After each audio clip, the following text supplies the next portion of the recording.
요한복음 4장 마지막 부분입니다. 43절서 54절입니다. 이틀이 지나매 예수께서 거기를 떠나 갈릴리로 가시며 친히 증언하시기를 선지자가 고향에서는 높임을 받지 못한다 하시고 갈릴리에 이르시매 갈릴리인들이 그를 영접하니 이는 자기들도 명절에 갔다가 예수께서 명절 중 예루살렘에서 하신 모든 일을 보았음이더라. 예수께서 다시 갈릴리 가나에 이르시니 전에 물로 포도주를 만드신 곳이라. 왕의 신하가 있어 그의 아들이 가버나움에서 병들었더니 그가 예수께서 유대로부터 갈릴리로 오셨다 하는 것을 듣고 가서 청하되 내려오셔서 내 아들의 병을 고쳐주소서 하니 그가 거의 죽게 되었습니다. 예수께서 이르시되 너희는 표적과 기사를 보지 못하면 도무지 믿지 아니하리라. 신하가 이르되 주여 내 아이가 죽기 전에 내려오소서.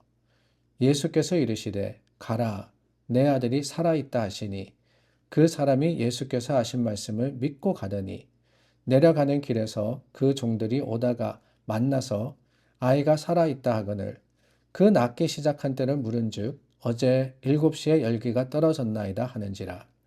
그의 아버지가 예수께서 내 아들이 살아있다 말씀하신 그때인 줄 알고 자기와 그 온 집안이 다 믿으니라. 이것은 예수께서 유대에서 갈릴리로 오신 후에 행하신 두 번째 표적이니라. 예수님께서 수가성을 떠나서 갈릴리로 가시면서 의미 있는 말씀을 하십니다. 선지자가 고향에서는 높임을 받지 못한다라고 말입니다. 그런데 그 이어지는 말씀, 오늘 본문을 보니까 사실 갈릴리에서 예수님께서 환영받았다라고 기록을 하고 있습니다. 갈릴리에 이르심에 갈릴리인들이 그를 영접하니 환영했다, 환대했다라는 겁니다. 그 이유가 뭐냐? 45절 말씀해 보니까 그들도 명절에 갔다가 예수님께서 예루살렘에서 하신 일을 보았기 때문이다 라고 합니다. 6월절에 예수님께서 예루살렘에 계셨는데 많은 사람들이 예수님이 행하신 기적, 그 표적들을 보았다 라고 기록이 되어 있습니다. 그러니 고향 갈릴리 사람들, 거기서 난 예수라는 사람이 얼마나 대단한 사람이다 라는 것을 보고 난 후에야 비로소 믿음으로써 대대적 환영으로 예수님을 맞았다라고 하는 거죠. 근데 이 말씀, 환영받지 못한다 그랬는데 환영했다. 이렇게 대조되어서 나오는 말씀의 이유가 뭘까? 가만히 생각해 보면은 저희가 어제 나누었던 바로 수가성에서의 사건과 연결되어 있는 것이 아닌가라는 생각을 하게 됩니다. 뭐냐? 수가성의 사람들 기억하시죠? 이 사람들이 한 여인의 말을 통해서 예수님을 만났습니다. 그런데 그 예수님께서 이틀 동안 그들과 함께 머무시면서 가르치시고 또한 전하실 때 그들이 스스로 믿게 되었다. 전에서 들은 것을 우리가 믿었지만은 이제는 내가 직접 보고 직접 들어서 이분이 구세주 메시아라는 것을 알게 되었다라고 고백하지 않았습니까? 바로 이어지는 말씀이 오늘 갈릴리에서의 일, 의미가 있습니다. 갈릴리 사람들은 어떻게 하느냐? 기적을 보고 기적 중심적인 그러한 신앙의 모습으로 예수님을 환영했던 겁니다. 그런데 수가성의 사람들은 거기서 어떤 기적을 베풀었다라고 기록되어 있잖아요. 그저 예수님을 만나고 예수님으로부터 듣고 그 가운데 예수님을 알게 된 겁니다. 말씀만으로 예수님을 만나게 된 거죠. 사마리아 사람들이었습니다. 유대인들로부터 멸시받았습니다. 그러나 그들이 보여주는 모습, 참된 신앙이라는 것이 어떤 것이냐라는 것을 우리에게 증거하는 것이 아닐까요? 너무나도 많은 사람들이 기적을 바라는 신앙생활을 하고 있습니다. 믿기지 않지만 이런 일이 벌어지면, 내 기도가 응답되면, 내가 원하는 것이 이루어지면 믿겠습니다. 라고 하고 있더라는 거예요. 그러나 여러분, 정말 든든한 흔들리지 않는 믿음과 신앙은 어디서 오느냐? 말씀에 기초한 겁니다. 말씀. 표적과 기적에 의존해서 좌지우지되는, 이루어지면은 좋죠. 사람들이 넘어지고 병이 낫고 생각지도 못했던, 상상하지 않았던 그런 일들이 일어날 때 믿는다.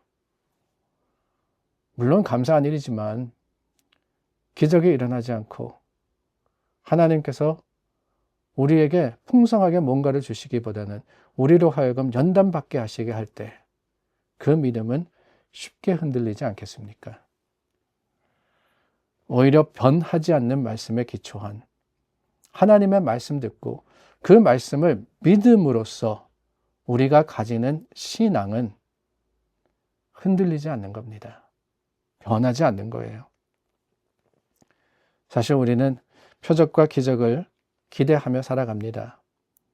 그러나 하나님의 주시는 은혜는 그러한 어떤 가시적인 것으로만 그치는 것이 아니라 보이지 않는 우리 마음속에 하나님의 주신 약속과 그 약속의 풍성함으로 이루어 주시는 겁니다.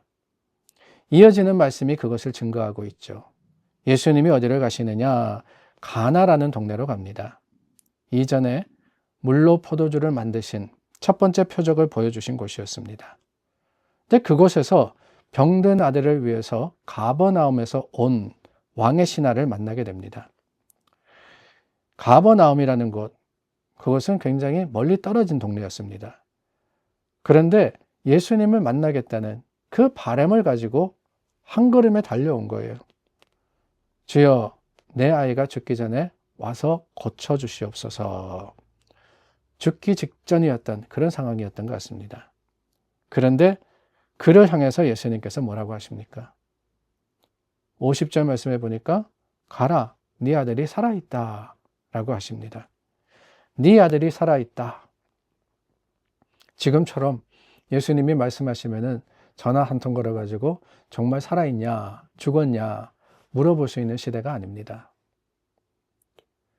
예수님이 그 말씀하실 때 믿기지 않았을 겁니다. 눈에 보이지 않지 않습니까? 그러나 왕의 신하는 예수님께 어떤 질문도 하지 않아요. 말씀이 있을 때, 그 선포가 있을 때 그것을 그대로 믿고 곧바로 가버나움으로 돌아갑니다. 예수님, 그게 무슨 말씀이십니까? 뭔가 눈에 보이는 것으로 내게 주셔야 되는 거 아니겠습니까?